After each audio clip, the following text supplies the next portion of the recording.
Now, if you were to check out the Sahara from space right now, instead of a barren wasteland, you'd spot a surprising sight. Dry land sprinkled with some lakes and rivers in Morocco and Algeria, all thanks to some heavy rains in early September 2024. These aren't oases. This is just the Sahara going back to the factory settings. Believe it or not, eons ago, one of the biggest deserts on Earth was actually a lush paradise full of greenery. Let's first see how the Sahara turned into a desert.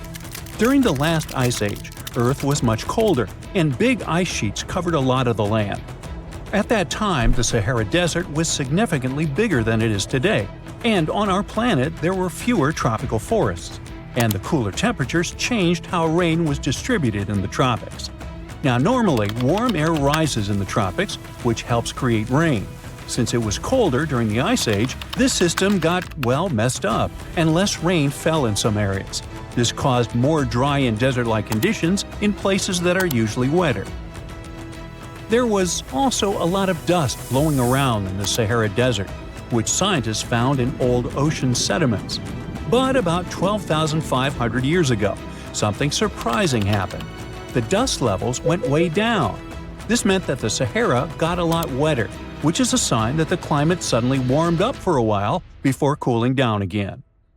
After 12,500 years ago, the Sahara became a much greener place, like a savanna, because a weather pattern called the Intertropical Convergence Zone, a mouthful indeed, moved north during summer. This wet period was at its best around 4,000 years ago, when temperatures were a bit warmer than today. At that time, more rain fell in the Ethiopian highlands, which made the Nile River carry more sediment. However, there was another big change called a Heinrich event, which caused the Intertropical Convergence Zone to move back south. This led to the Sahara and Arabian regions drying out quickly. Because of this, the Nile River had much less flooding between 2700 and 2100 BCE. Long story short, too late for that. The Sahara has gone through wet and dry cycles due to changes in the climate and weather patterns over thousands of years. Up until recently, we've known about the Sahara in its dry era, but in September 2024, an unusual cyclone rolled through. It hit Morocco, Algeria, Tunisia, and Libya, and filled those dry lakes and rivers. The satellite images from NASA of before and after the rains are stunning. It's like the Sahara has had a makeover. Some areas in North Africa received up to 8 inches of rain. For comparison, Seattle gets about 40 inches per year, only 5 times what the Sahara received. I say only for one simple reason. Seattle has a reputation for being quite rainy, while the Sahara does not. The tricky part is those 8 inches. Essentially, the entire yearly quota for this area fell in a matter of moments.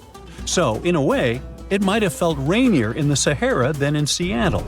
The mountains funnel the water into ephemeral lakes in northern Algeria, which recently expanded to over 70 square miles and reached depths of more than 7 feet.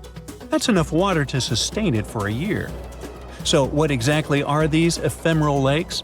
Well, they're basins that fill up for a short time each year, but might stay dry for several years if the rain doesn't cooperate. Sometimes water flows into them from a small surrounding area, or it can just be good old-fashioned rain. Now, a big question arises: how come these lakes exist in the first place? Well, generally they form because there's excess water trapped on the surface. But the soil in the Sahara is incredibly dry. Shouldn't it act like a sponge? It must be thirsting for moisture. Well, think about how eagerly your potted plant drinks up water when you return home from a vacation. However, no matter how parched it is, dry soil can only absorb a limited amount of water, which is often quite small. And just like your potted plant, it doesn't necessarily drink it all. You might simply be overwatering. Or, if you check the saucer below, you could find a mini flood. Another significant factor preventing the soil from absorbing water is the lack of vegetation. Under normal conditions, trees, shrubs, and various plants help retain moisture. In the desert, however, it's nearly impossible. There may be a few palm trees, but that's about it. This also explains the formation of those temporary lakes. Precipitation that isn't held by plants accumulates in low-lying valleys and depressions, creating these fleeting bodies of water. These lakes may only last for a limited time, but that doesn't mean they shouldn't have names. For instance, the beautiful lake adorned with swaying palms that you see is called Lake Yasmina, located in the oasis town of Merzoga. In certain areas of the desert, where the dunes rise, it may appear as though you're looking at a mirage, but it's not. The sand dunes are partially covered by water. Remember how I mentioned 8 inches? Well, that's not entirely accurate for some regions. In fact, there are places where the flooding is so extensive that the palms are submerged up to their crowns. Now, the last time we saw a downpour this intensive was 30 to 50 years ago. But this rain is more than welcome. After 6 consecutive years of drought, Morocco really needed it. Lakes that had been dry for decades, like Lake Ariki, are finally getting some much-needed water. A recent analysis revealed that out of the hundreds of storms that have hit the region since 2000, only 6 brought enough rain to start filling up this lake. And of those, only 2 resulted in a lake level higher than what we saw in September 2024. So while this torrential rain seems like a blessing, the big question is, will it last? The answer is yes. When humid air from near the equator meets the hot, dry air from the north, the Sahara Desert tends to get more rain. Scientists say this collision zone is shifting further north as the planet warms, and it warms, so it's likely to keep moving that way over the next couple of decades. So I seem a bit overly optimistic about this, and the truth is, the news isn't entirely positive. The reality is that no one was truly prepared for a flood situation like this. Moreover, remember that this isn't some Southeast Asian country where people are accustomed to dealing with water. This is the bone-dry Sahara. That said, I think you know what I'm getting at. Tragically, at least 18 people lost their lives to the intense rains in southern Morocco. The authorities are gearing up for even more heavy rain in the region. But if that's the case, could it mean the Sahara is facing extinction? And what would that even mean for us? It might sound a bit strange, but our planet actually relies on deserts, and the Sahara is no different. At first glance, it may seem like a barren wasteland, and it's nothing to write home about. But deserts play a crucial role in our ecosystem. They act as major carbon storage sites and are considered net carbon sinks, with the Sahara alone holding an estimated 1 trillion metric tons of carbon. In the fight against climate change, these existing deserts are like a buffer, helping to keep the temperatures within acceptable levels. Yeah, deserts are scorching hot, but they act as the world's air conditioning. Plus, desert sands are an unexpected source of nutrients for lush areas like tropical rainforests. Believe it or not, scientists have found that the sand particles from the Sahara have a hand in nurturing the Amazon rainforest. These particles travel across the Atlantic Ocean, riding the winds all the way to South America, where they enrich the soil in the Amazon basin. Without the Sahara, experts believe the Amazon rainforest could face serious collapse.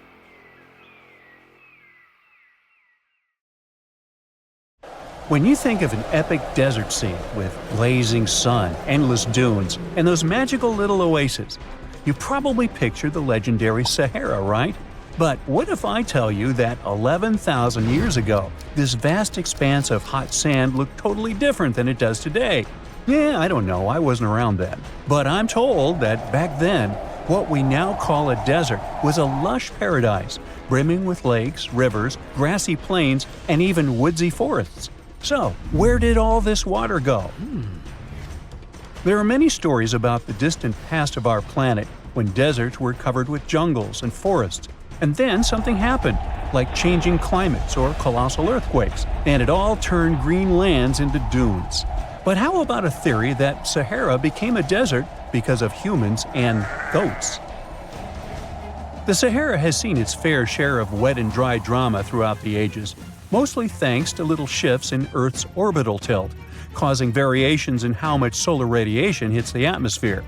There were even times called the African humid periods, when the rain would pour in and transform the dry landscape into a bright green haven.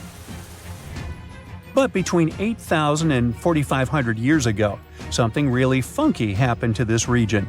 Certain areas went from humid to dry way too fast to explain it by just orbital changes.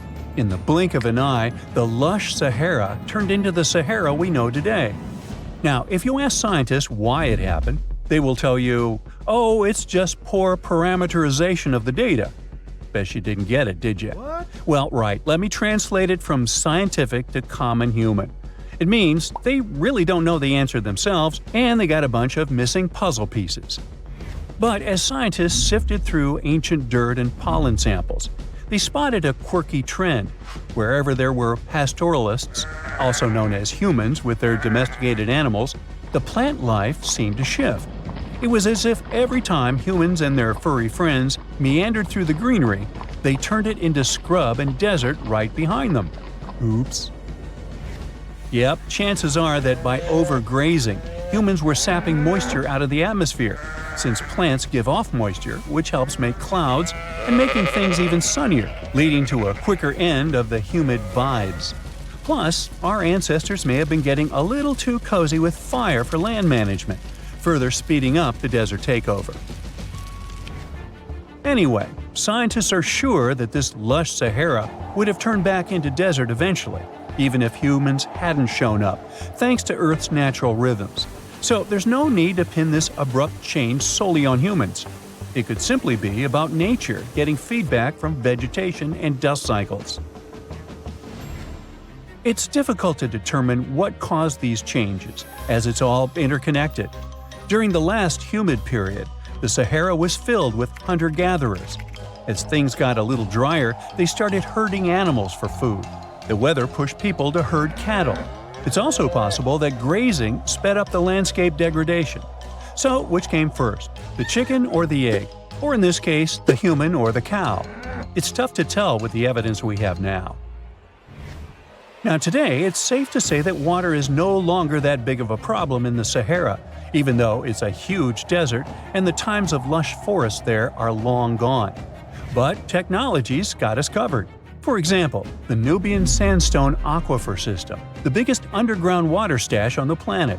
It's nestled beneath the Sahara Desert's eastern edge and stretches across 4 northeastern African countries – Sudan, Chad, Libya, and Egypt, covering a whopping 770,000 square miles and holding around 36,000 square miles of groundwater.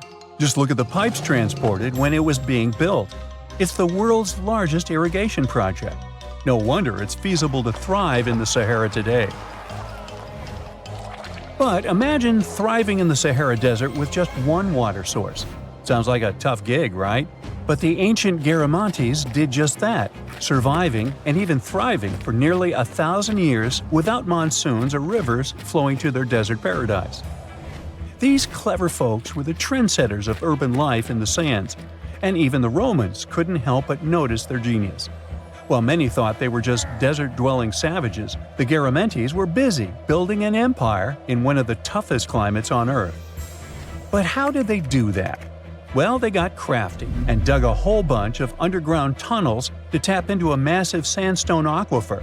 They were literally squeezing every drop of life from under the dunes. But recently, research showed that the Garamantes weren't just hardworking, they were pretty lucky too. The Garamantes had an underground aquifer that brought water up to a hill where they built over 500 fogaras, which are irrigation systems, some stretching as long as 2.5 miles. It was like sipping water through a straw, which let them irrigate their crops for nearly a century, especially since even a little rain would help recharge the system. But eventually, due to rain insufficiency, the aquifer ran low, and reaching it again would have meant digging more tunnels and relying on more people. That's a tough problem, considering these people were in the middle of food and water shortages. Guess I don't need to tell you what happened to the Garamantes, do I? The fall of the Garamantian culture might be linked to several factors. It may have been due to climate changes, or they may have simply used their water resources too much. Back in the day, the Sahara Desert was actually fertile agricultural land, thanks in part to the cool irrigation system the Garamantians created. But since fossil water isn't something you can replenish over time, the groundwater levels drop pretty low. This likely played a big role in the kingdom's decline by the late 7th century CE. That sounds like someone who hit a lottery jackpot, used up all the money, and went back to their original, not-so-cool job once the bank account got fully drained. Oh, by the way, even if the Garamantes left some secret wisdom messages for us, the chances are we'll never get what they wanted to tell us. Nobody really knows what language they used, and their texts are nearly indecipherable to us today. But let's go back to the Green Sahara. So it transformed into a desert about 4,500 years ago. But today, we can understand how people lived in those times in the Sahara thanks to natural parks in Africa that have the ultimate outdoor art gallery. There are well over 15,000 ancient paintings and carvings depicting everyday life from around 11,000 years ago. However, if the carvings aren't enough for you and you feel like visiting an actual green desert, all you have to do is book a flight to California. One of the most beautiful phenomenon in the world, the superbloom, takes place here. Look at all these colors – orange, green, pink. It's a miracle. Wildflowers bloom right in the middle of a hot desert after several years of rainfall in dry places. It's such a bright and colorful landscape that superblooms can be seen from space. This rare phenomenon can be observed in other arid places and deserts in western and southern Africa, western Australia, and Chile. In all these places, the weather is very hot and dry in summer. Mild humid air comes in winter, and this is the ideal environment for mass flowering. Flower seeds that lie in desert sands can wait for decades before starting to produce flowers. When the hot sun destroys all the weeds and grass, and the rainfall becomes enough to moisten the soil, the seeds are kind of like, well, okay, now it's our turn to play a big game. And then hundreds of thousands of tourists come to take photos and post these beautiful pictures on social media. And this, unfortunately, is one of the main dangers for flowers. Therefore, if you find yourself in a place like this, don't pick the flowers and don't trample on them. Stay on the path, don't litter. Take only pictures and leave only footprints. You get it? Good. Well, there you are. The sun is scorching, you're thirsty. All you can think about is water and ancient bones under your feet. You're wandering through the Sahara, the largest hot desert on Earth. Right now, you're crossing a stretch of sand called Whale Valley. And all over these 75 square miles of land, fossils cover the ground so thickly that you can't help but step on them. Paleontologist Hesham Salam says it's an unusual picture in this place. The bones are poking right out of the cliffs, as if they're calling to you to come check them out. You can spot ribs scattered all over the place. Look at these vertebrae. They're giant. Ooh, the creature they once belonged to must have been up to 65 feet long. The fossils show that the animal had a streamlined body like today's whale, but still had features like hind legs and feet. For scientists, it means a very exciting thing. They might have discovered a fully intact skeleton of a prehistoric whale. It was an animal that lived in this area when Egypt was underwater. You see, today, the Valley of the Whales is the world's largest ancient whale graveyard. You're likely wondering what marine animals are doing in a desert more than 100 miles away from the nearest coast. Well, millions of years ago, this desert was at the bottom of a massive ocean called the Tethys, which stretched from Europe to India. When sea levels dropped, the ocean left behind a seabed covered with fossils. And today, the fossils of some of the earliest known whales rest here, which gives researchers a peek into how today's massive ocean whales may have evolved. The fossils here are super detailed, even with some stomach contents still intact. Uh-oh. Scientists have also found fossils of ancient sharks, crocodiles, and turtles, helping to recreate what this marine world looked like millions of years ago. Now, the first whale bones were discovered in 1902, but it wasn't until the 1980s that people really started to explore the area, only when access to this area became better. Sadly, some fossils had been taken away by collectors before the site turned into a protected area. Most of the fossils are just under the surface, slowly revealed by erosion. Whale Valley gives us an amazing glimpse into millions of years of ancient coastal marine life. But let's move further. Ancient whale fossils aren't the only discovery you're going to make today. For over 150 years, scientists have been puzzled by a strange creature that lived millions of years ago. But now, thanks to some amazing fossils found in Morocco, they've finally figured it out. Look at them. These creatures are called blah blah blah. Nah, I'm kidding. Stylophorans. They look like flattened armor with a long arm sticking out. Researchers discovered these creatures in 2014 and were shocked. The fossils dated back around 478 million years. They found around 450 specimens, and to their surprise, some even had soft tissues preserved, which is super rare. Before this, they only knew stylophorans from their hard parts. Originally, scientists thought these creatures were good old echinoderms, animals like sea urchins and starfish. But new discoveries prove that they had a core body and feeding arm, similar to modern starfish, complete with a water vascular system to help them move and eat. This finding ends a long debate about where stylophorans fit in the animal family tree. Now we know they're related to echinoderms, but are more advanced because they don't have the typical 5-ray symmetry. Ooh, come here and look at this giant fossil. It was found in the Sahara and gave scientists new insights into the Spinosaurus, the largest carnivorous dinosaur we know about. These 95 million-year-old remains also confirm that it was the first known swimming dinosaur.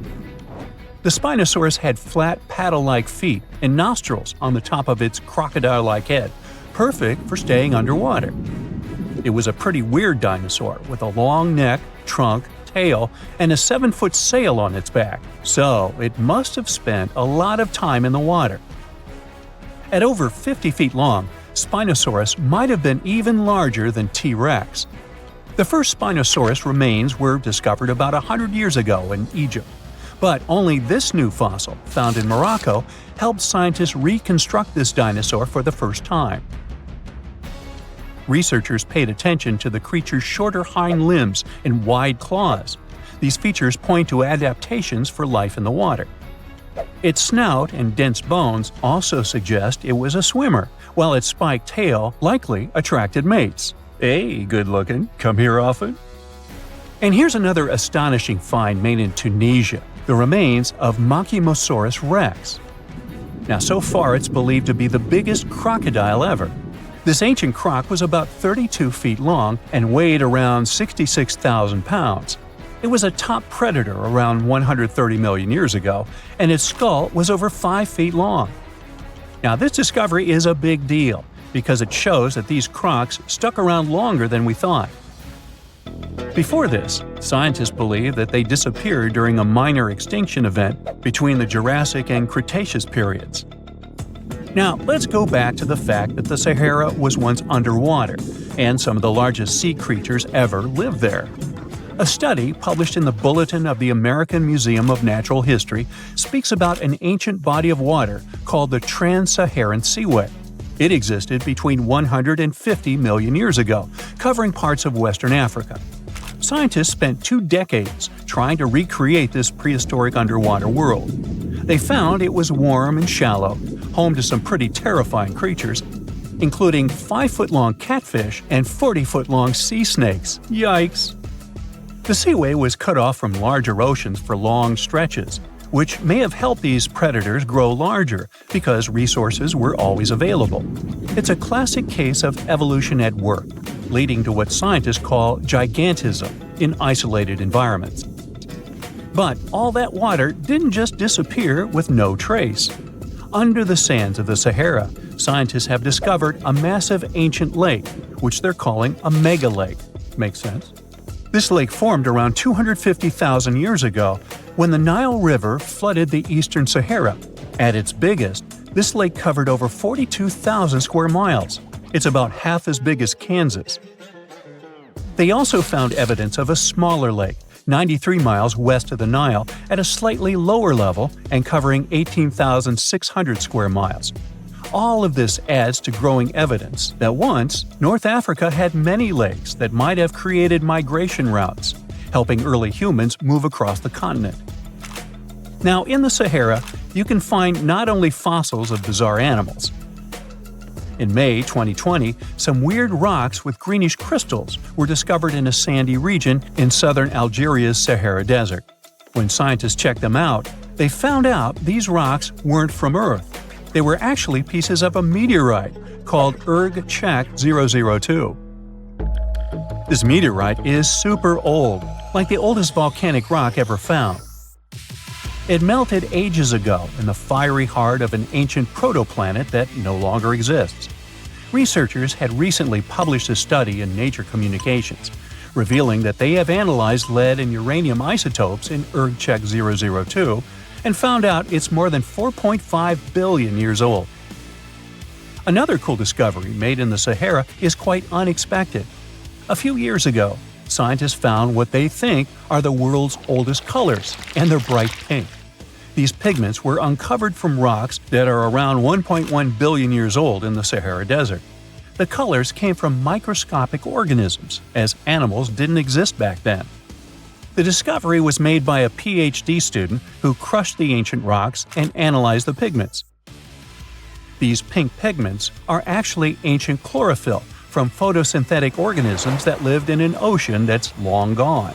Researchers are now sure that this finding could help explain why larger, complex creatures showed up much later in Earth's history. Before these colors were discovered, scientists didn't know what was missing in the food chain that delayed the evolution of larger animals. Now they understand that tiny cyanobacteria were at the bottom of that chain. Apparently, this discovery is not just about finding some old pink stuff. Scientists believe it's a breakthrough in understanding the history of life on Earth. Name a desert. Let me guess. Sahara? Well, actually, no matter which one you thought of, I'm sure of one thing. It's located somewhere below this line. See, when we hear the word deserts, we usually picture dry, sandy, blazing hot places, and there's not a single one of those above 45 degrees north latitude, or below 45 degrees south.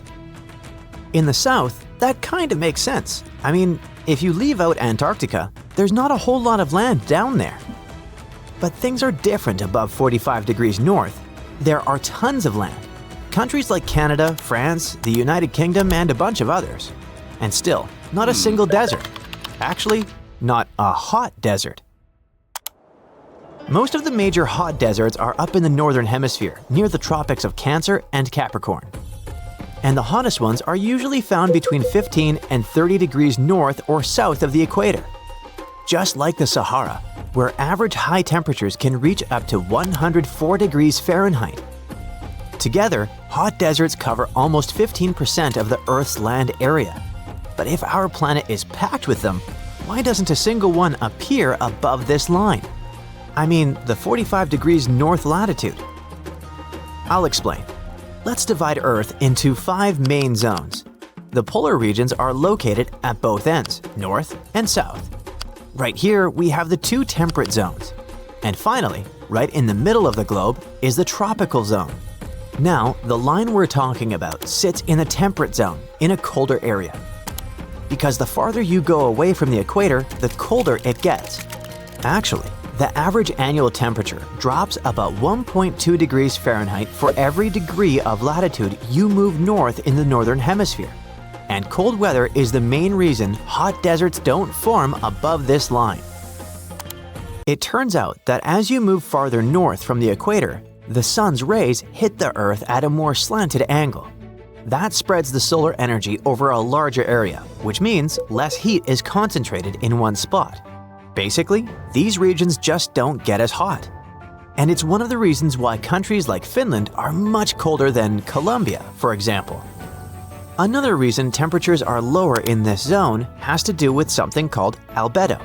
Basically, this term refers to the amount of sunlight that a surface reflects back. Let me give you an example. Every surface on Earth both reflects and absorbs sunlight, but in different amounts. Take snow, for example. It can reflect up to 90% of the sunlight that hits it and only absorbs about 10%. That's what gives snow a high albedo. And it's totally different with sand, which has a lower albedo. In places like the Kalahari Desert, down in southern Africa, it's about a 50-50 situation. Most of the year, roughly 50% of the sunlight gets reflected around there, and the other 50% is absorbed. The heat absorbed by the sand is part of why it gets so hot in dry places like deserts. I mean, hot deserts. Simply put, sand soaks up more heat, while snow reflects most of it. This is one of the reasons why snowy areas stay much cooler. So the closer you get to the polar zones, the easier it is for sunlight to be reflected instead of absorbed. And that helps explain why there aren't any hot deserts around those parts. Then, we also have atmospheric patterns. Let's just say that the air patterns change a lot once you go above that 45-degree line. That's because this region is controlled by a wind belt known as the Ephemeral cell. Okay, so Earth has 3 main convection cells. You can think of them as big loops of moving air. Warm air rises, cools down, sinks, and then the cycle repeats. At the top and bottom of the planet, we have the polar cells. Right in the middle are the Hadley cells, and sandwiched between those two are the Ephemeral cells. Now, everything that happens between these 3 cells can get a little complicated, but for today, the main thing to know is this. In those middle zones, the warm air that comes from the tropics meets the cold air from the polar regions. So, Ephemeral cells play a big role in moving heat from the equator up toward the poles. This flow of warm air helps smooth out the temperature differences between the tropics and the polar regions, and that's what shapes the weather in places like North America, Europe, and parts of Asia. In the mid-latitudes, the Ephemeral cell keeps the air moving around so much that hot, dry air doesn't really get a chance to settle. So, those regions end up with more moisture, more clouds, and even storms, rather than dry, desert-like weather. That's why you don't usually see hot deserts around 45 degrees latitude. Basically, what I'm trying to say is that the Ephemeral cell makes the weather less stable. And that's very different from what happens in the Sahara Desert, for example. Over there, temperatures don't change all that much throughout the year. Just expect it to be hot. When you put all these factors together, it helps explain why hot deserts are mostly limited to the middle parts of the Earth, and why you'll never find a Sahara or Kalahari-style desert in places like Canada or Sweden. But that doesn't mean we don't have any deserts above the 45-degree line. Turns out, deserts don't always have to be hot and sandy. In fact, they can look like this. Yep, I'm talking about the Arctic. Because the actual definition of a desert isn't just some hot, dry, sandy place, it's really any area that gets very little precipitation. In other words, an area where it doesn't rain much. And it usually gets no more than 10 inches of precipitation per year. So no matter if the weather is hot or cold, deserts are really dry places with hardly any vegetation around. That makes it pretty tough for animals and plants to live in those environments. If you think about it, that means the biggest desert on Earth is Antarctica. It covers about 5.5 million square miles, just endless ice flats as far as the eye can see. It's also the coldest desert on the planet, even colder than the Arctic, which is the other polar desert. Temperatures there can drop as low as minus 128.2 degrees Fahrenheit. If you look at the Earth, about 33% of its land is desert. Now, pay close attention to the ones located between 15 and 30 degrees latitude. These are called tropical deserts. But can you notice something curious about their locations? Most of them are found on the western edges of continents. And there's a reason for that. Actually, 4 main reasons. First, the winds that bring rain usually blow from the east. When they move across the land, they drop most of the rain early on. By the time these winds reach the west side, they're dry, so there's no rain left for those areas. That already makes things pretty dry. Second, in the western margins of continents, the air usually goes down instead of up. When air goes down, it gets warmer and can't form clouds, so again, no rain. Third, if there are mountains nearby, they can block the rain too. One side of the mountain gets all the moisture, and the other side, called the rain shadow, stays dry. And lastly, the ocean near these places often has cold water. Cold water cools the air above it and makes it calm, so clouds don't form easily. No clouds means no rain. So when you put all of that together, it helps explain why those tropical deserts seem to prefer one side of the continent more than the other. You find yourself in Africa, land of unique wildlife, home to a great variety of cultures and languages, and, first and foremost, host to the world's largest hot desert, the Sahara. It's daytime, and you are thirsty for some water and shade. You've been walking for days, trying to find one of those precious-looking oases. You feel you're near, but the horizon just keeps stretching and stretching. Your mind is tired, and your body is feeling all the heat. It's like you've eaten a full plate of hot pepper and then some more, judging by how much you're sweating. And when I say hot, think 100 degrees Fahrenheit hot, on average. No wonder this is happening. After all, you find yourself in the world's biggest hot desert. Now I say hot desert since the biggest deserted landscapes are actually the cold ones, located in Antarctica and the Arctic. Icy Antarctica's frozen desert is more or less the size of 1 million LAXs. Yep, the Los Angeles International Airport. The Arctic desert is just a bit smaller than that. Now, in case you don't know, the Sahara Desert is located in northern Africa, stretching from the Atlantic Ocean all the way over to the Red Sea. It occupies an area large enough to place approximately 100,000 Disney World theme parks side by side. According to scientists, its boundaries are expanding. Deserts usually form in the subtropics because of what's called Hadley circulation. The air rises at the equator and descends into the subtropics. This circulation of air has a drying effect, which helps the formation of desert landscapes. Since the 1920s, the Sahara is considered to have expanded by over 10%. How is this happening?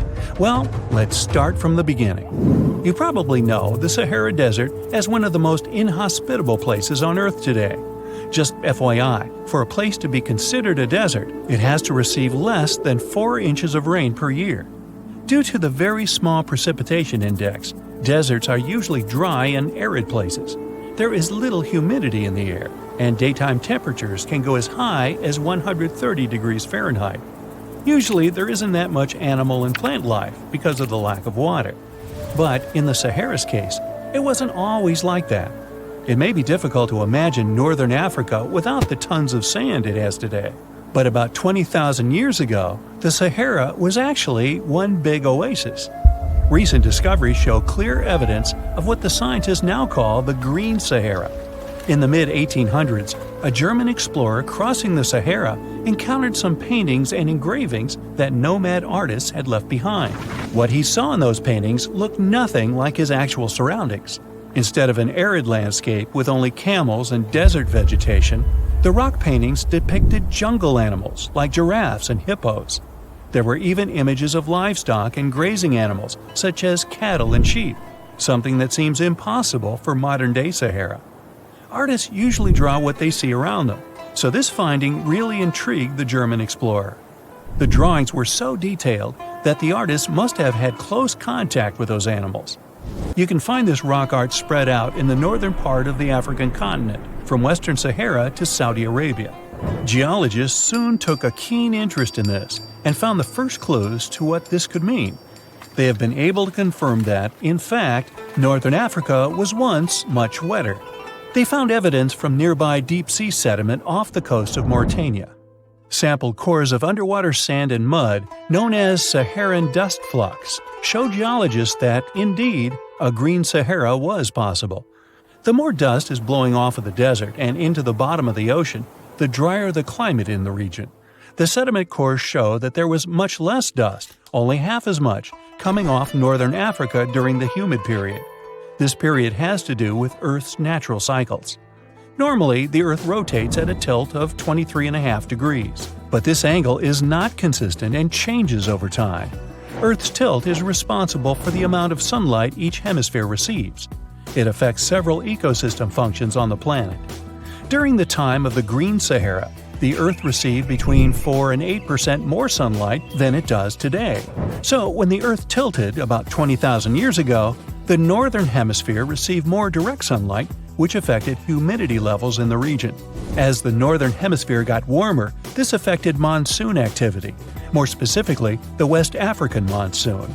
Monsoons are wind systems that affect a region's rainfall index and humidity levels. As a part of the globe gets warmer, it allows for more air to rise. It combines with the wind to draw moisture up into the atmosphere.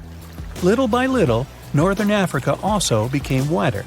The increased moisture made the Sahara so wet that there were actual bodies of water in the region. As vegetation grew, the plants held onto moisture better than bare sand could. There is evidence of natural basins throughout the Sahara and lakes so big they would fit all of the U.S.'s Great Lakes inside of them. Archaeologists uncovered evidence of vibrant societies in what are now arid areas. It looks like ancient cultures were able to take full advantage of the African humid period. According to researchers, the human population peaked across the Sahara about 9,000 years ago. There are traces of fireplaces, hunting tools, fishhooks, and even mounds of fish bones. Records show that there have been over 230 green periods over the span of 8 million years. Solar radiation is always changing due to natural orbital cycles. That's why Earth will most certainly see another Green Sahara moment. It might be thousands of years from now, but it will happen. The same way the Sahara turns green, it turns yellow again. Let's put it like that. All it takes is a significant axial tilt and a few years of readjusting. However, another phenomenon is calling the attention of scientists now. Recent studies by the National Science Foundation from the University of Maryland show the Sahara has expanded 10% over the past 90 years. This phenomenon is called desertification, which literally means fertile land turning into desert land. The Sahara Desert is now advancing into the semi-arid region of Sahel. In 1950, this region was home to 31 million people.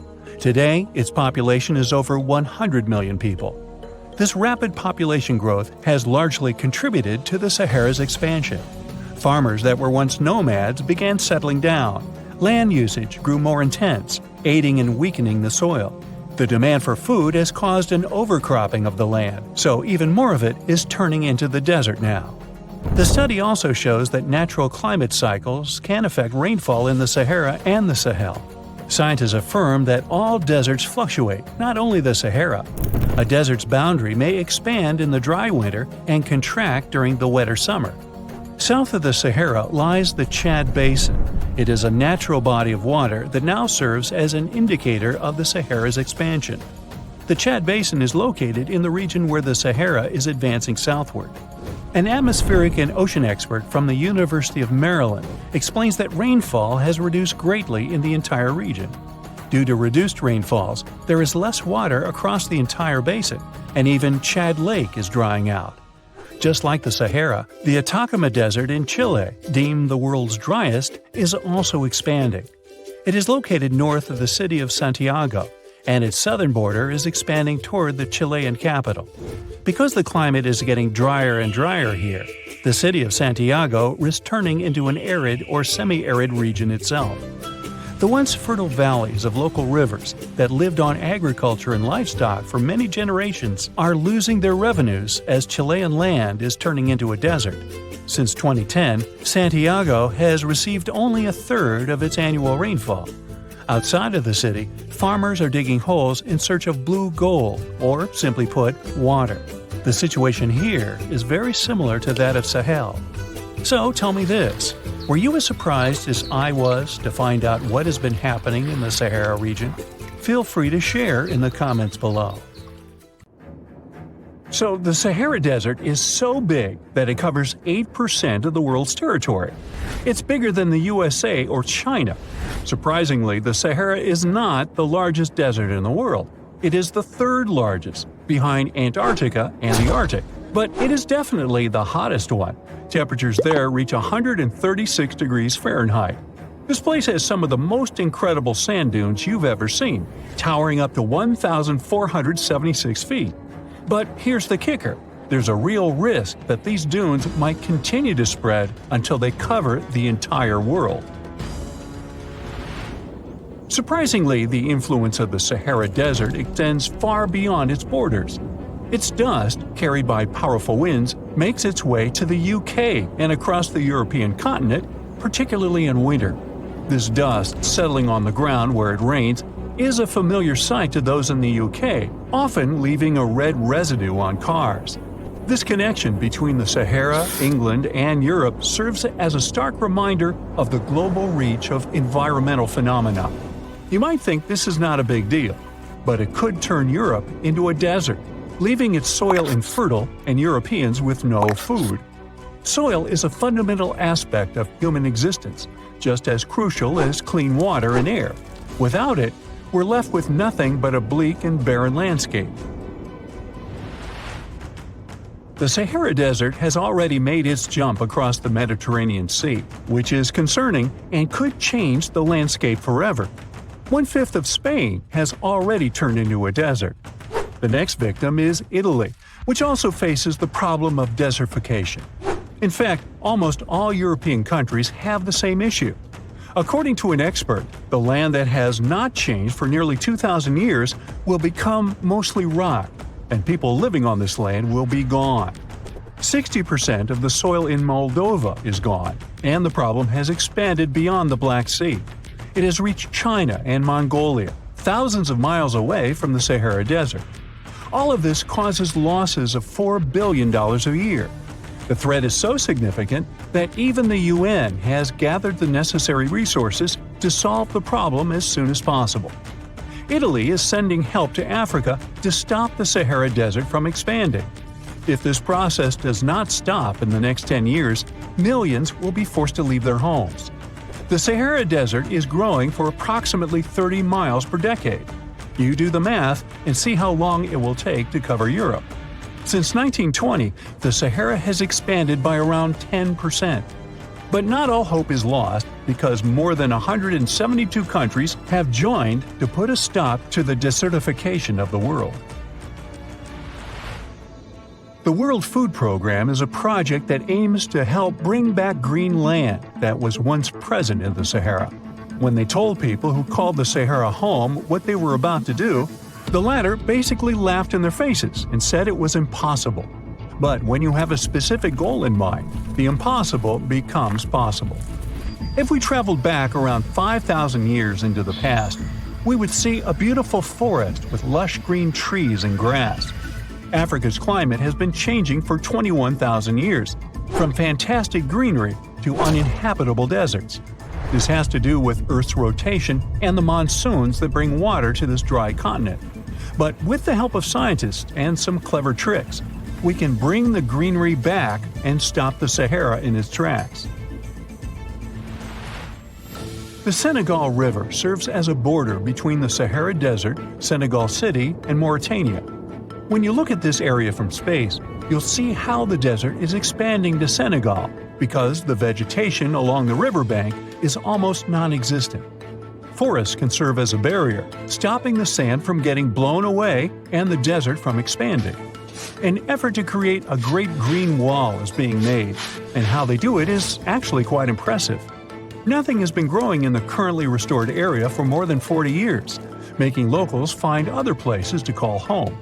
People were thrilled when they saw that the land could be restored. They're very committed and learn to work with the soil and grow food. At the same moment, more than 30,000 hectares have been restored and transformed into lush greenery. The Sahel region is the starting point of desertification, and it is crucial to establish a green wall in that area first. To make this wall is not rocket science, since it only takes a few simple steps. The ground there is baked by the sun and as hard as a block of concrete. If you've ever poured water on concrete, you know that it just flows away. It doesn't stay in one place. So they had to create water-retaining half-moons that would hold the water and make it available to plants. When you learn about how these half-moons work, you might say, how did they not think of that sooner? Actually, this technique is ancient, and it was once implemented in Sahel, but it was lost over time. When the rain falls, the water is collected into the half-moons that are positioned a bit lower than the ground below contour lines. There is also a kind of bank at the end of the shape that prevents water from overflowing. And in the middle, there are plants that are happy because they have plenty of water to thrive. Also, it's essential to grow native plants that are kind of used to harsh conditions, like sorghum and millet. These plants have been surviving there for thousands of years and produce a good amount of biomass, which means the land can be rehabilitated faster and people will have food sooner. The water that will enter the half-moons won't be lost. It will penetrate the ground and top off underground waters. This will ensure the ground that H2O will never run out and that future generations will have usable aqua. This brilliant planting technique is not limited to half-moons. People also create lines and plant various vegetables, such as tomatoes. Next, there are places only for trees, like lemons or oranges. After a long hot day, nothing is better than a freshly made cold lemonade. The trees will also protect the soil, and with some luck, there will be a new forest in the Sahara Desert. The goal is to copy the forest dynamic. Start with small plants and gradually expand to bigger plants that are more useful than the tiny ones. They are aiming to plant more than 10,000 trees. Right now, many people are leaving the Sahara after the rainy season, going to cities or leaving Africa altogether. At this time of year, villages are like ghost towns. Only animals can be found there. Most people are gone. I mean, who would blame them? Nobody wants to live in the sand where nothing grows.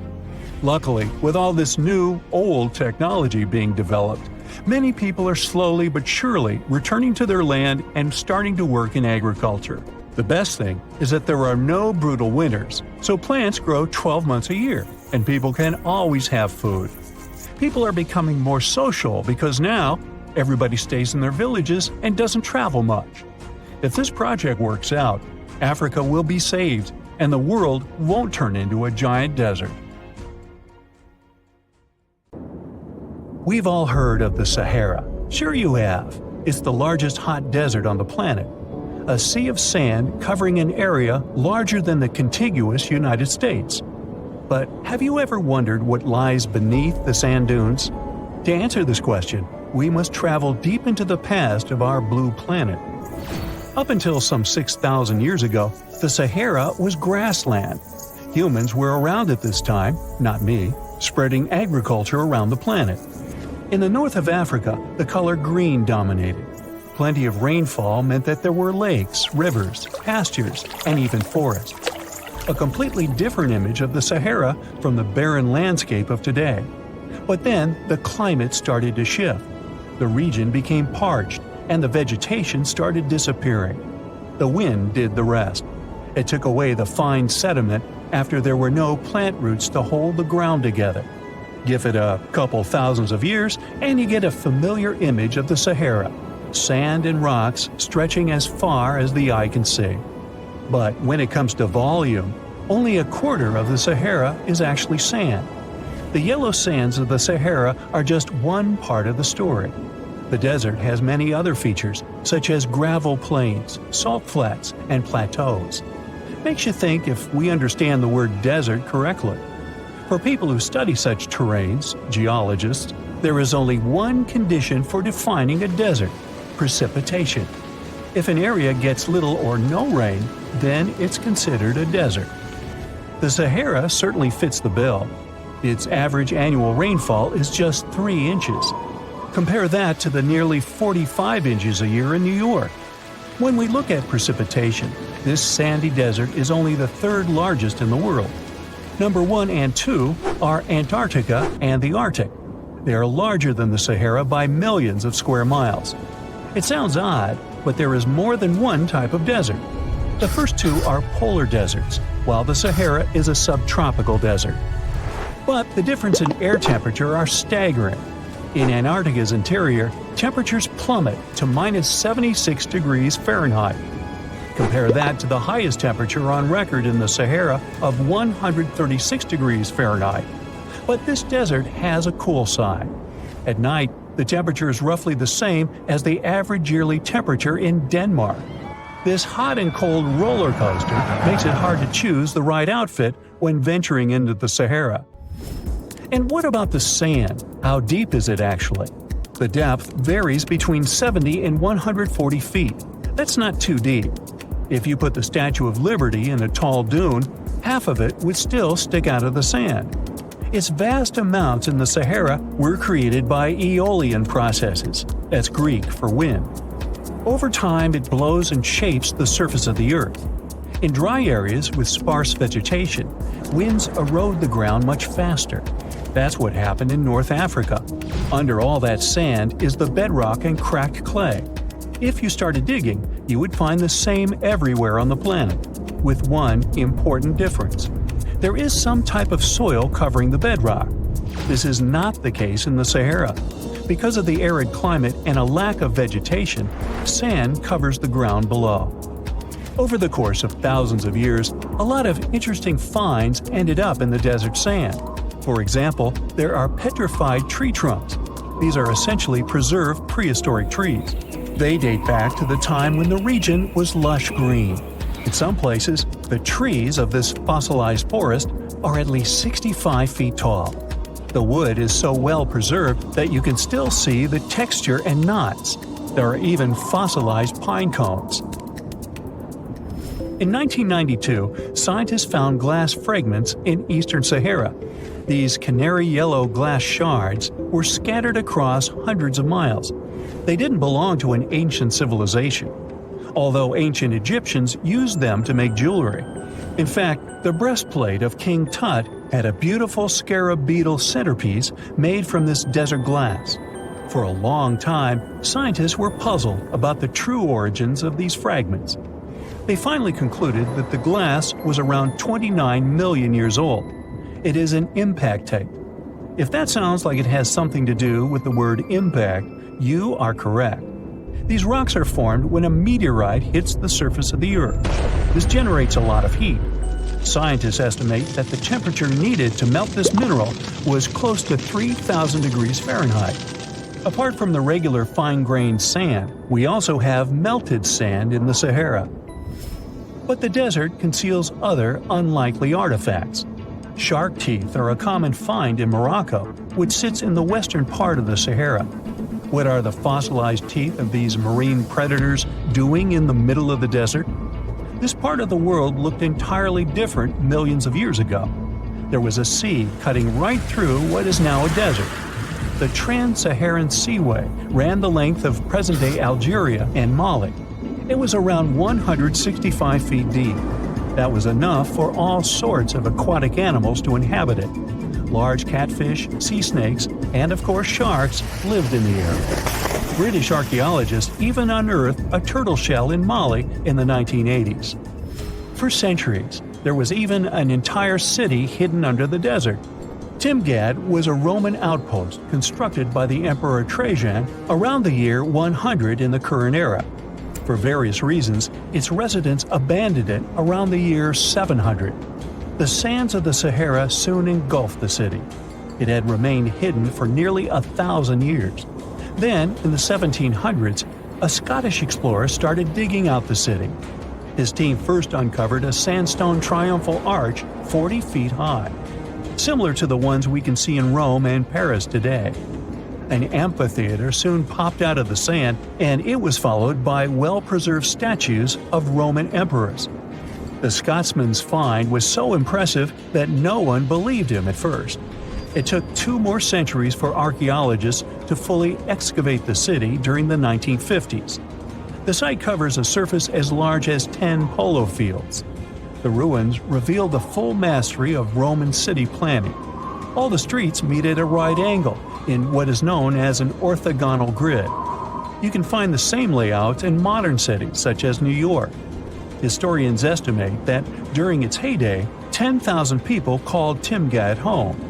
Different nationalities lived here, from Romans to people of African descent. Today, more than 2.5 million people live in and around the Sahara. They are spread across 11 countries in total, and their living space is growing.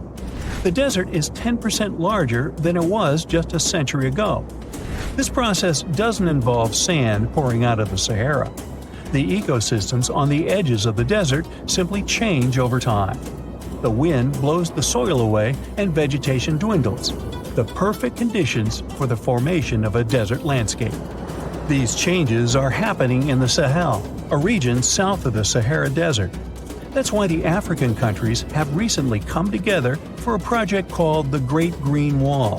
The primary goal is to stop the desertification of the Sahel and hold back the sands of the Sahara. Their plan is ambitious and involves planting a wall of trees from the west to the east of the African continent. The proposed forest is not only going to be long, but wide as well. The Sahara and the Sahel share a historic bond. Since antiquity, camel caravans have been making the journey from Africa's Mediterranean coast in the north to the savannas in the south. The golden age of this trade kicked off in the 9th century. The perilous journey took several months to complete. The route was 2.5 times longer than the length of the Grand Canyon. Explorers still find evidence of these ancient caravans hidden away under the sands of the Sahara. You're flying over the Sahara Desert in a small, light aircraft when you spot something truly weird. It seems to belong to a very different part of the world, the ocean.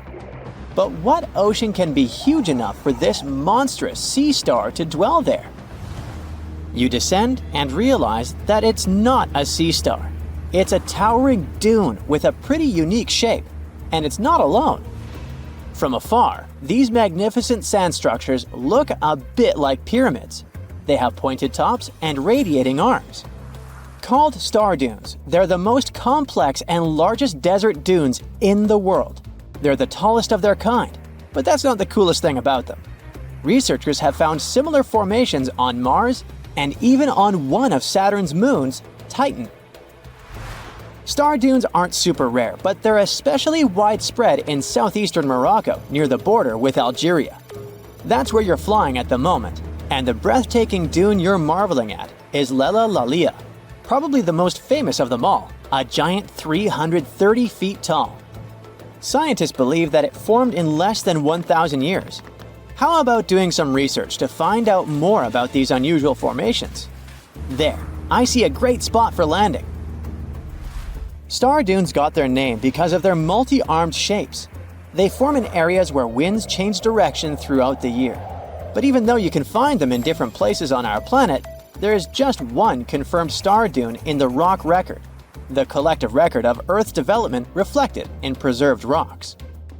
The star dune in question is in Scotland, and it's ancient, from about 250 million years ago. That's all we know about super old star dunes. Probably because we don't know what to look for to identify one. Another problem: star dunes often form in remote locations, which makes them extremely difficult to study.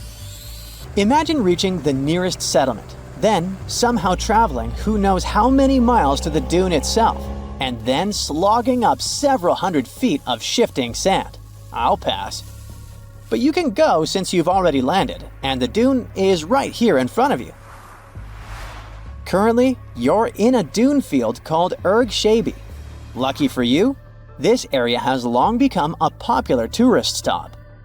Look, in the distance, there are hotels and even a good road. Scientists who examined Lella Lalia before you used ground-penetrating radar to find out more about the sand formation. This equipment can detect the tiniest differences in sand grain sizes and water content under the surface of the dune. That's how you can create a picture of its interior layers. Look out! Phew, it was a close call. See this trench? The researchers dug such trenches to take samples of long-buried sands and then examined them. It's a pretty cool process. The thing is, while buried deep inside, the quartz in the sand accumulates radiation coming from natural sources within our planet. We can compare the grains of quartz to minuscule rechargeable batteries. They can store the energy they get from radiation. When researchers bring them to the laboratory, they can make the grains release that energy, which comes out in the form of light. Scientists can measure the brightness and say when the sand enjoyed sunlight for the last time. Now, when those experts who dug the trenches looked inside Lella Lalia, they were shocked. The enormous formation turned out to be very young, for a dune, of course. You'd expect a dune that is several hundred feet tall to be pretty old, like thousands or tens of thousands of years. But that wasn't the case. Well, at least not entirely. The upper part of the dune has turned 900 just recently. But look at the sand near the base of the dune. Yep, right there. Well, it was buried there around 12 or 13,000 years ago, representing ancient dunes in the area. Those good old dunes were active for a couple thousand years, and then something went wrong. Because for a whopping 8,000 years, the sand wasn't accumulating there. A mystery? Scientists might have an explanation. You see, the first part of this quiet period occurred during the time when the climate became warm and wet. Yep, even in the Sahara. It happened about 11,700 years ago. It was the end of the last ice age and the beginning of a new era, the Holocene. And guess what? The Sahara went green. It started blooming like your local botanic garden. Plants started popping up all over the place, stabilizing the sand. If you had visited the Sahara during that period, you wouldn't have recognized this place. But you would have likely come across humans wandering marshy landscapes and hunting for food. Researchers have found pottery fragments and stone tools on one side of Lelalalia. That's true. As sand dunes form and then shift throughout their lives, they swallow and protect ancient remnants of life. Just dig well enough and you might find something that will provide you with a window into the past. It can be ancient fossils, anything from fossilized shells and corals to prehistoric plants. Those can offer precious insights into the history of our planet and the living beings once inhabiting certain regions. Now, it might come as a shock, but in the Sahara Desert, scientists have uncovered well-preserved marine reptiles and fossilized fish within the layers of those ancient sand dunes. They are the remains from the time when the Sahara was covered with a sea millions of years ago. Anyway, it's time to leave that ancient paradise if you want to survive. 4,000 years ago, the wet period came to an end, and the Sahara dried out again. Interestingly, our dune didn't begin building up right away. For some time, sand probably blew through but didn't accumulate. Or the dune could have started growing in a different location. And it's a valid theory since scientists have discovered recently that Lelalalia shifts around 1.6 feet every year. It also accumulates about 6,400 tons of sand every year. Now, if you've been inspired by your dune trip and are now eager to explore more of them, I've got some unpleasant news for you. Unfortunately, although there might be star dunes locked in sandstones around the globe, they're super tricky to detect. The problem is, dunes are huge, but they lack a single distinguishing feature. So you'd really need large exposed beds of rock if you want to get a wide enough view to identify a star dune. On the bright side, there surely are places where it might be possible to do such research, but you should be ready to know that it might be just a set of various features that look like other dunes. But if you combine them, you'll say, it's likely to be a star dune. Comment below if you'd like to go on a trip in search of a star dune. Meanwhile, we'll continue our journey. You decide to have some rest and start climbing down the side of the dune. That's when you begin hearing it. Terrible, haunting sounds. Are there ghosts nearby? Worry not, you're safe. You might have heard of a phenomenon called singing sands. As you walk down some sandy slopes, you disturb the grains of sand. They rub against each other, producing friction that creates those eerie melodies. With each step, the sand beneath your feet comes alive in a ghostly choir of whistles and whispers. The sounds range from low hums to loud, high-pitched wails, as if an otherworldly symphony is echoing through the dunes. But of course, scientists have their own very practical explanation, attributing this phenomenon to the right atmospheric conditions combined with the unique size, shape, and moisture content of the grains. Now you've almost made it all the way to the bottom of the dune, but beware of slip faces. When a sand dune reaches a certain steepness, it develops a slope. That's the very slip face I was talking about. This slope is usually on the leeward side of the dune and sheltered from the prevailing wind. Sand grains start accumulating on the windward side, slowly creeping along the dune's gentle slope. At one point, they reach the top.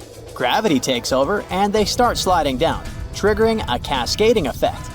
It looks like a miniature sand avalanche, and I wouldn't want to end up in its way. You plan to spend your summer vacation in Africa. The final destination is the Sahara Desert. It's located in northern Africa, stretching from the Atlantic Ocean to the Red Sea. You're excited to ride camels and learn about the region's rich cultures. You hop on an extensively long flight, and finally, you are here. You find yourself in the world's biggest hot desert. Can you believe it's 3 million square miles? You're ready for your first adventure after drinking liters of ice-cold water. The guide gives you a choice.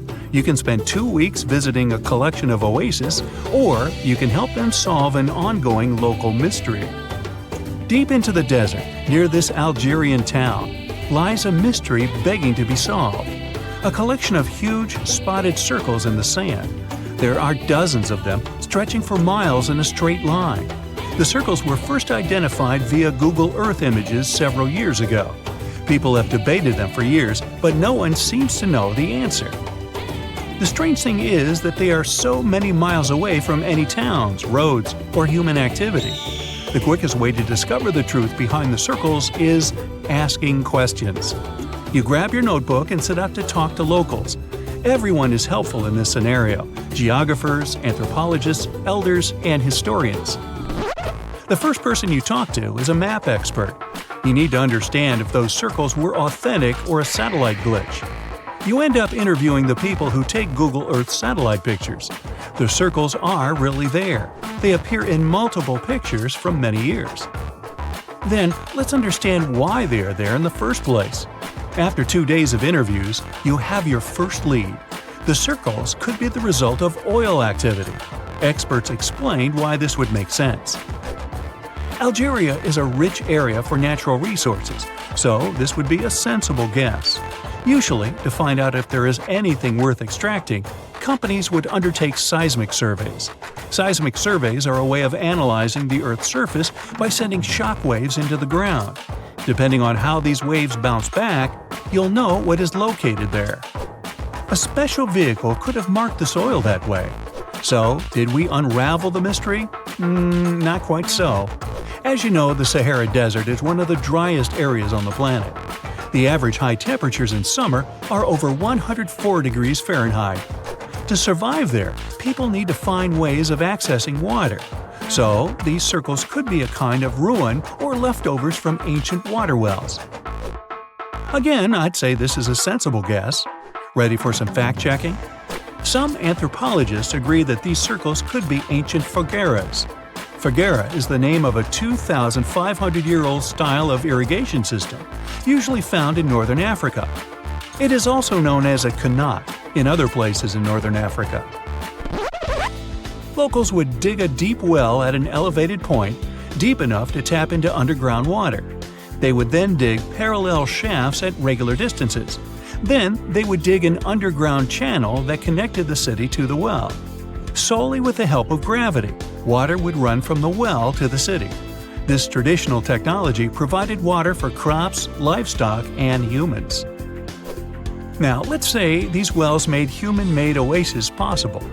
Even the closest municipality name was an indication that this could be true. The name Fogueret Essaouira is actually named after Fogueres, these ancient wells. Now, this lead was proving to be very accurate. You decide to travel over there to see for yourself. You take a local bus, sit back, and enjoy the ride. The landscape in northern Algeria is filled with ancient-looking towns. You even see ruins of wells along the way, on the outskirts of smaller cities. Opening Google satellite images, you can see the qanat's markings on the ground, a series of holes running down several miles. But as soon as you arrive, you find out you were wrong. Dale Lightfoot, one of the world's leading experts on qanats, said that the circles were definitely not qanats. Even the satellite images confirm this difference. Uh-oh, we were so close. Apparently, qanats or fogueras would not run down a straight line. They wouldn't be shaped like circles. Another clue that this wasn't the case was that there were no towns at the end. The circles were really far away from any human activity, and qanats were explicitly built to provide water for human settlements. Well, it sure was a good try. You almost gave up on this mystery when you decided to take one more field trip. It was days of preparation, pick up cars, food, equipment, all so that the mystery of the Sahara Circles could be unraveled. On the first day, you drove over 99 miles into the desert. You were always curious to see what this part of the world looked like. Over there, you see nothing but mustard yellow dunes. The night sky is pretty decent though. You can see the entire Milky Way with your own eyes. You set up camp and sleep under a canopy of stars. The next day, tension grows. There's no cell reception. Oh dear. But thankfully, you added the coordinates of the circles to your Google map. And surprise, the offline mode works out there. You follow the coordinates, but it leads you astray. You start to get nervous, thinking this was all in vain. But you and the team get into the car and drive a few more miles past the coordinates on your phone. After a very bumpy ride, you can't believe your eyes. There it is, an enormous crater dug on the sand, surrounded by 12 smaller holes. From up high, it looks like a clock, without the pointers, of course. On the ground, they're very faint, so faint you almost miss them. Searching the area, you notice all the holes had something similar, metal wires, thin wires that you can pull from the ground. They're buried deep, so you start digging. An object starts to reveal itself. Uh-oh, it looks like old dynamite. This certainly surprises you. Better stop digging to avoid any accidents. At the end of the survey, you feel satisfied, but still curious. What could all this dynamite mean? And who put it there? What comes next is the turning point of your adventure. Walking back to the car, you see something shining on the ground. You approach the item with curiosity. It's round and rusty and looks like a sardine can? What's that doing here? Could this give you more clues about the circle's mystery? Just in case, you pick it up and put it in the car. Back in the city, the puzzle pieces start to reveal the story behind the Sahara Circles. You bring photos and the sardine can and show them to local experts. They analyze your material and give you an intriguing verdict. As it turns out, guess number 1 was the closest one to the truth. So, what happened to the first guess? Why do we need to keep digging deeper? Well, because it was only half right. The Sahara Circles are not a historical footprint of seismic surveying. Back when the circles were made, this technology didn't even exist. But they sure are related to oil exploration. The dynamite-filled holes were an old method for oil searching. The circles are the leftovers of surveyors looking for resources underground. And the sardine cans? Well, they were left by the workers who held explosion works. You gotta eat, right? According to the model of the can, this happened more or less around the 1950s and 1960s. So these circles aren't even that ancient. More like modern ones, if you ask me. Well. Hope you are glad you tagged along and helped unravel this mystery. See you in the next mystery-solving adventure. Imagine working 7 days a week on a large-scale construction site. You, along with thousands of others, carry millions of stone blocks and put them on top of each other according to a complex system. You work without modern construction equipment. You have no air conditioning or constant access to water. It's so hot outside that you can fry eggs on the road. You've been building the pyramid for decades, and now, when it's finally done, you enjoy the result of the colossal work of thousands of people. You're looking at a giant cultural monument of global value that will freeze in time and amaze people for tens of thousands of years. A few thousand years have passed. People in the 21st century see the pyramids and are like, wow, I can't believe humans have built this. Yeah, the people who built the pyramids wouldn't have appreciated such a theory. But actually, there are reasons to believe that people built it using some fantastic technology. From the outside, it seems the Great Pyramids are just big triangles of stone. People just put some heavy blocks on top of each other, and that's it. In fact, the design seems too perfect to be true. The pyramid consists of more than 2 million blocks. They lay so close to each other and are so even that you couldn't squeeze even a thin sheet of paper between them. scientists still can't figure out the exact technology for building the Egyptian pyramids. One of the biggest and most famous is the Great Pyramid of Giza. This huge construction, well known all over the world, has one big secret. There should be a capstone on top of the pyramid. It's a triangular-shaped stone block, a small pyramid on top of a huge one. It's also called a pyramidion. The builders of ancient Egypt made it out of granite and limestone and covered it with gold. No records or old drawings prove that there was a pyramidion at the top of the Great Pyramid of Giza. But there's another ancient Egyptian structure with such a triangle, the Red Pyramid. It was built before the Great One, and its capstone has survived to this day. Archaeologists have found and reconstructed it. But where could the capstone of the Great Pyramid be? It's a mystery that still has no answer. Some are sure that some thieves have stolen it from the top. Maybe they just climbed up and pushed the pyramidion down.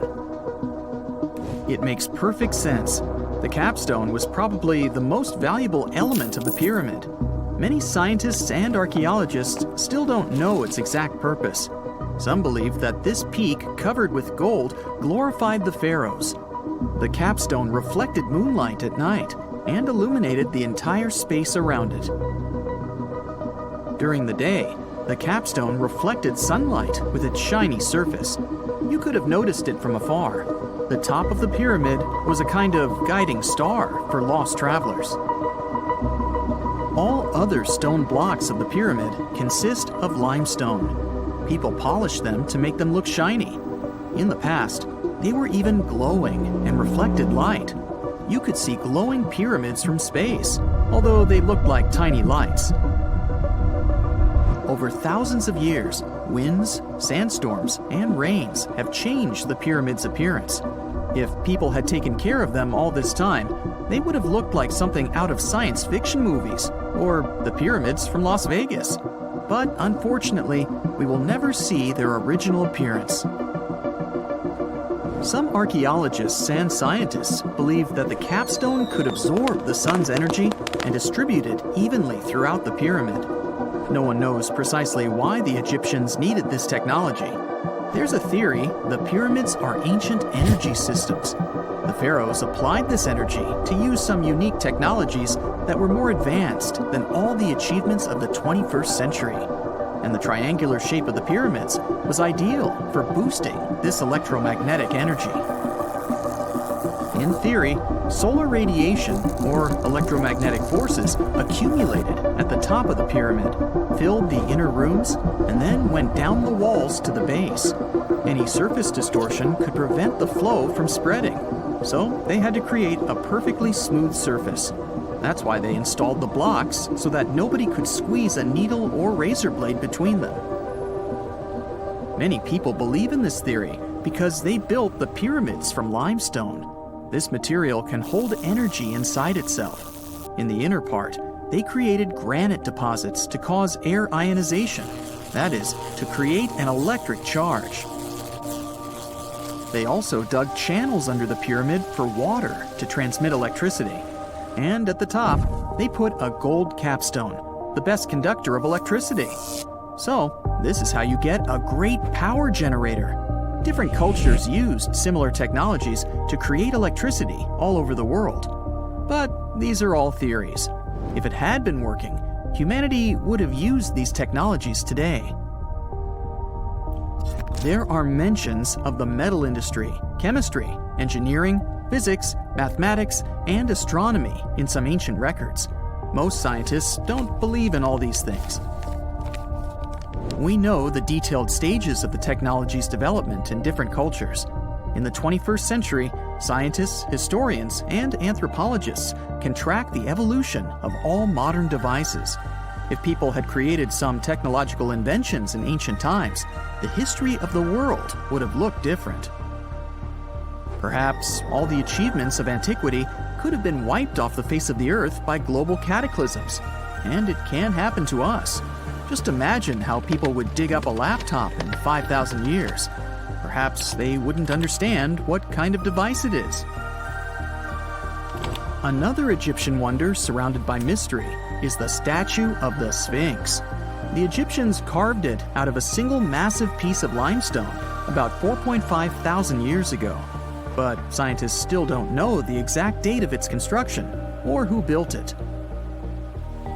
People painted the Sphinx in different colors, so it looked much brighter and more vivid in the distant past. It was shining just like the Great Pyramids. Anyway, time hasn't only changed its appearance, but its name too. Initially, the Egyptians called it Hor-Mekhet. The Greeks renamed it the Sphinx about a few hundred years after it had been built. The Sphinx emphasized the greatness of the rulers of Egypt. It also performed a symbolic function of a watchdog guarding the tomb of the pharaoh and the paths leading to it. This version sounds realistic, since archaeologists have discovered many secret entrances at the foot of the Sphinx. Perhaps these rooms and intricate tunnels lead to underground halls with treasures. And treasures don't always mean gold and jewelry. According to legends and theories, the Sphinx guards the Hall of Records, the storage of all humankind's knowledge. The information about the ancient mythical state of Atlantis could be there. You can find many detailed maps of the internal dungeons of the Sphinx on the internet. They show structures 12 stories deep under the statue. It looks like a small city filled with gold, scrolls of knowledge, and various ancient artifacts. But don't believe all these maps. These are just theories. Several thousand years have passed, but people have very little information about it. Archaeologists know that there are still many strange and exciting things about the Sphinx that are still undiscovered. Some locals are afraid to research because they believe they can awaken something terrible from the underground depths. Therefore, it's mostly scientists from other countries who conduct the excavations. In 1998, scientists discovered strange tunnels leading to empty rooms under the Sphinx. They realized that some people tried to get there through tunnels in the past, and maybe those people took all the treasures that were there. One of the legends says that some powerful artifact lays beneath the Sphinx. Its technology can change the whole world, but the locals are hiding it because it can damage the planet. Some believe that you can find evidence of unknown technologies painted on the granite walls in the pharaoh's tombs. But most likely, these paintings and signs tell us the myths and legends of ancient Egypt. But what if Egyptian symbols and drawings are detailed instructions for using ancient technologies? What if the locals that lived at that time thought, people in the future won't be able to get energy themselves. Let's leave some detailed instructions for them. Anyway, there are many riddles and theories. In reality, the search for answers is a dangerous undertaking, since it's not easy to get into the underground halls. Excavations can ruin the structure of the entire Sphinx. Any person inside the tunnels may get lost and never be able to find their way back. Besides, it costs a lot of money. Now, what would be awesome is if people could invent some device that could scan underground areas and show their detailed models. X-rays are a type of invisible radiation that can pass through our bodies and objects. They're very important in the field of medicine because they allow doctors to see inside our bodies without having to perform surgery. Now, let's dive into how X-rays work. They're a kind of electromagnetic radiation, just like light or radio waves. However, they have much higher energy than light, which makes them able to go through objects that light cannot. Imagine you have a powerful flashlight. If you try to shine it through a wall, the light won't go through because the wall is too thick. But these rays have enough energy to go through walls and even our bodies. The discovery of X-rays happened by accident in the late 19th century. A scientist was experimenting with cathode rays, which are a type of radiation. He was working in his lab and noticed that a nearby fluorescent screen started to glow, even though it was not directly exposed to the cathode rays. He realized that something invisible was causing the fluorescence, and he named it X-ray, because X is the mathematical symbol for something unknown. He continued experimenting with such rays and discovered that they could pass through many objects, like flesh and bones, but not through denser materials like metal. He also found that X-rays could create images on photographic plates, just like a camera takes pictures. The way this works is quite fascinating. Imagine you're standing in front of a bright light and you hold your hand in front of your face. Your hand blocks the light and you can't see through it. But if you place a sheet of tissue paper in front of your hand, some light will pass through, and you'll be able to see the outline of your hand. X-rays work in a similar way. When a doctor wants to take an X-ray of a part of your body, they will ask you to stand or lie down next to a machine. This device has a special plate that can capture the image. Let's say the doctor wants to further examine your arm. They will place the X-ray plate on one side of your arm and the machine on the other side. Then, the machine will produce a controlled burst of X-rays that pass through your arm. Remember how we talked about the tissue paper allowing some light to pass through? Well, in this case, some of those X-rays will go through your arm, while others will be absorbed or blocked by the denser parts of your body, like bones. The plate captures the X-rays that pass through your arm, and it creates an image. This image shows the bones and other structures inside your body, allowing the doctor to see if there are any problems or injuries. Now, you might be wondering why X-rays can pass through some things but not others. It has to do with the density and composition of the objects. Denser materials like bones absorb more X-rays, so they appear white in the image. So when you look at the result, you'll see your bones as white shapes. Other tissues like muscles and organs are less dense and allow some of those rays to pass through, so they appear as gray shadows. What if I told you there's a whole new way you can peek inside objects, but without using X-rays? I'm not talking about magic powers. Take a comfortable seat while I explain what muography is. This fascinating scientific technique allows us to see inside objects and even beneath the Earth's surface using a special type of particle called a muon. These elementary particles are very similar to electrons, but they're much heavier. They are created high up in the Earth's atmosphere when cosmic rays, which are particles coming from space, collide with the air molecules. Now, muons are special because they can pierce through different materials. They can pass through rock, soil, and even buildings. Scientists realized this potential back in the 1950s when they were studying cosmic rays and noticed that some of the particles could pass through thick materials. The first muography experiments took place in the 60s. Specialists discovered that muons can be detected using special devices called muon detectors. These detectors are usually placed underground or in specially designed laboratories to shield them from other particles and background radiation. Now let's dive into how muography actually works.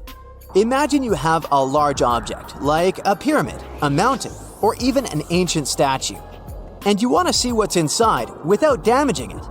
First, detectors are positioned around the object or in the area you want to examine. These detectors are sensitive to muons and can track their paths. When such a particle passes through a detector, it leaves a trace, like footprints in the sand. By collecting data from multiple detectors, scientists can reconstruct the paths. Here's where things get really cool. The Earth's atmosphere acts like a natural filter for muons. It turns out that the more massive an object is, the more particles it will block. So, if you have a large, dense object like a mountain, fewer muons will pass through it compared to a smaller, less dense object, like an empty box. This difference in the number of particles that reach the detectors can give us clues about what's inside the objects. Scientists use computer algorithms and mathematical techniques to analyze the data and create images. These images represent the density distribution of the object being studied. It's like creating a map that shows where the densest areas are and where there's gaps inside the object. The concept of muography is similar to using shadows to understand the shape and size of an object. Imagine you're standing in front of a bright light and you place your hand between the light source and a wall. you'll see a shadow of your hand on the wall. Based on the shape and size of the shadow, you can get an idea of what your hand looks like, even though you can't see it directly. This technique has been used to study various objects and structures. For example, scientists have used it to explore the inside of volcanoes and pyramids, and even to investigate the structure of mountains and the Earth's crust. With the help of this amazing technique, scientists have now uncovered new information about the Great Pyramid of Giza. They discovered something that had eluded tomb raiders for centuries. They found a hidden chamber. And guess what they named it? The Big Void. Yeah, I know, not the most creative name. They even used 3 different muon detection techniques just to be super sure that it was indeed a big, mysterious void inside the grandest pyramid of them all. Once news got out about this mind-boggling discovery, Egyptian authorities couldn't resist the temptation to explore further. So they brought in an endoscope camera to confirm the existence of this epic void. So they inserted a camera through one of the openings underneath the entrance, and voila, it revealed a corridor. More so, the corridor had a chevron ceiling. I can't help but imagine the ancient Egyptians using it as a cool dance floor. Another team of scientists decided to take another shot at scanning this newfound void. According to them, the Great Pyramid of Giza is a pioneer in the pyramid game. It used a technique called chevron to cover internal structures and keep them from collapsing. Now, why did the ancient Egyptians build this corridor and the grand void it leads to? One theory suggests that the corridor was built to relieve pressure inside the pyramid. Another theory says that the void could be a result of the pyramid's construction process. It could have been an internal ramp used to move roof blocks into position, and then it was left there or filled loosely with rubble. According to other enthusiastic explorers, there might be another burial chamber waiting to be discovered. They believe that the pyramids were built with a dash of randomness in the construction process. As the builders worked their magic, they realized that some chambers wouldn't be able to handle the weight of a majestic sarcophagus. So they made adjustments on the fly, creating new plans as they went along.